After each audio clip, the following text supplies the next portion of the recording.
Hello दोस्तों, आज की इस क्लास में आप सभी का स्वागत है। आज हम लोग देखेंगे तृतीय गोलमेज सम्मेलन या अंतिम गोलमेज सम्मेलन।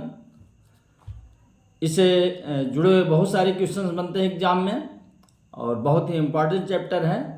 तो एक बार हम लोग आइए इसको देखते हैं कि क्या क्या चीज़ें में हमको मिल सकती हैं। देखिए होता क्या है, द्वितीय गोलमेज सम्मेलन 1931 में संपन्न हो रहा है और उसके बाद मैकडोनाल्ड अवार्ड आ रहा है, पूना समझौता हो रहा है, ये गतिविधियाँ हो रही हैं और इसी बीच तीसरे गोलमेज सम्मेलन की तैयारी भी चल रही है, क्योंकि एक प्रोसेस में था ये कि जो साइमन आयोग की रिपोर्ट आई हुई है और उसको लागू कैसे किया जाए, उसमें क्या क्या संशोधन किया जाए, क्या क्या सुधार किया जाए, उसी चीज़ को लेकर के लगातार चल रहा है कि नेहरू रिपोर्ट जो आई थी, नेहरू रिपोर्ट के बाद जो जिन्ना के 14 सूत्री कार्यक्रम आए थे और जो ये गोलमेज सम्मेलन चल रहे हैं, संवाद चल रहा लगातार कि कैसे भारतीयों को अधिराज्य का दर्जा दिया जाए और भारतीयों को संतुष्ट किया जाए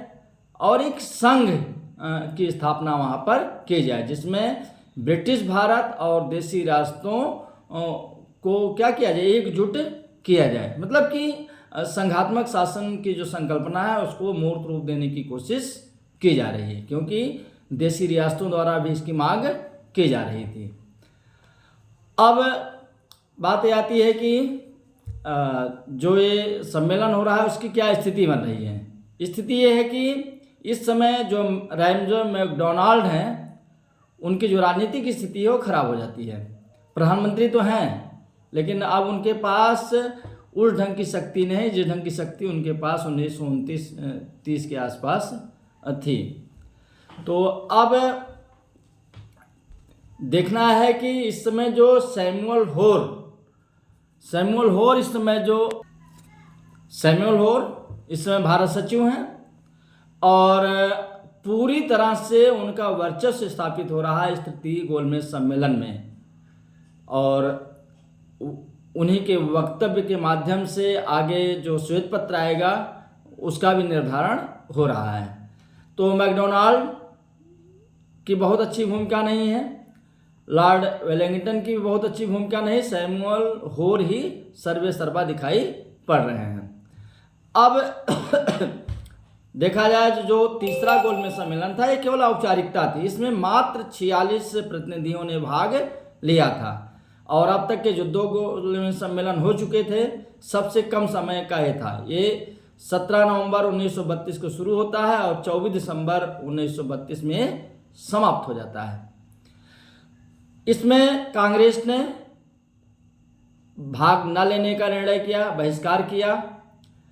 मैकडोनाल्ड की पार्टी के ही लोगों ने इसका बहिष्कार किया, मजदूर दल ने भी इसमें भाग नहीं लिया और मुस्लिम लीग के जो सदस्य भाग लिए उसमें आगा खां तृतीय थे, मोहम्मद अली जिन्ना थे, मोहम्मद इकबाल थे, फजलुल खां थे। कहीं कहीं पर आता है कि चौधरी रहमत अली जो कैम्ब्रिज यूनिवर्सिटी के स्टूडेंट्स थे वो भी भाग लिए, लेकिन ये मैंने भी खूब सर्च किया है, केवल इतना उसमें आएगा कि उस समय वो लंदन में ही मौजूद थे जिस समय ये तृतीय गोलमेज सम्मेलन चल रहा था और उसके बाद नाउ और नेवर नामक उन्होंने जो बुक उनकी आई उसमें अपना पूरा उन्होंने विचार व्यक्त किया था। पाकिस्तान शब्द की संकल्पना उन्होंने ही की थी, ये आएगा। डॉक्टर भीमराव अम्बेडकर दलितों के प्रतिनिधि के रूप में जा ही रहे हैं, NM जोशी श्रमिक संघ की तरफ से जा रहे हैं, देशी रियासतों की तरफ से जो बीकानेर के राजा हैं गंगा सिंह 3 के तीनों सम्मेलनों में भाग ले रहे हैं और अन्य जो देशी रियासतें हैं या तो नवाब के प्रतिनिधि जा रहे हैं या उनके मंत्री जा रहे हैं या युवराज कोई न कोई जा रहा है, सीधे सीधे कोई राजा या नवाब कोई अब नहीं जा रहा है। और जस्टिस पार्टी के मुदालियर साहब जा रहे हैं, हिंदू महासभा के जयकर साहब जा रहे हैं और उदारवादी दल के जा रहे हैं तेज बहादुर सप्रू जी। लगभग ये स्थिति है जो लोग वहाँ पर पहुँच रहे हैं। और 17 नवंबर को ये शुरू होता है। अध्यक्षता फिर प्रधानमंत्री कर रहे हैं। इसमें 2 इम्पॉर्टेंट स्पीच हुए थे। एक तो तेज बहादुर सप्रू द्वारा हुआ था, एक था भारत सचिव द्वारा। और भारत सचिव ने जो स्पीच दिया उसी के आधार पर बाद में श्वेत पत्र जारी हो गया।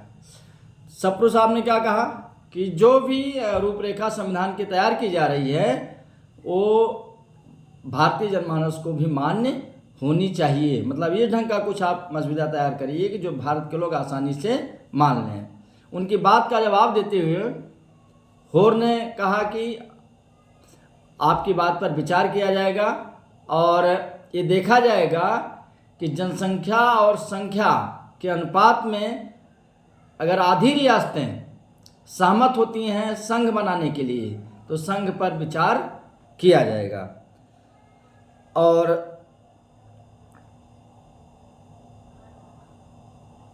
केंद्रीय जो विधानमंडल होगी उसमें मुसलमानों के लिए 33% से अधिक सीटें क्या होंगी, आरक्षित कर दी जाएंगी। सिंध और उड़ीसा को अलग प्रांत बनाया जाएगा। ये सैमुअल होर के द्वारा बताया गया। और इसके तुरंत बाद मार्च 1933 में क्या किया जा रहा है, एक श्वेत पत्र जारी किया जा रहा है जो 1935 के शासन का आधार बन रहा है। तो बस इसमें बहुत कुछ नहीं है, बस इतनी चीज़ें थी। Thank you.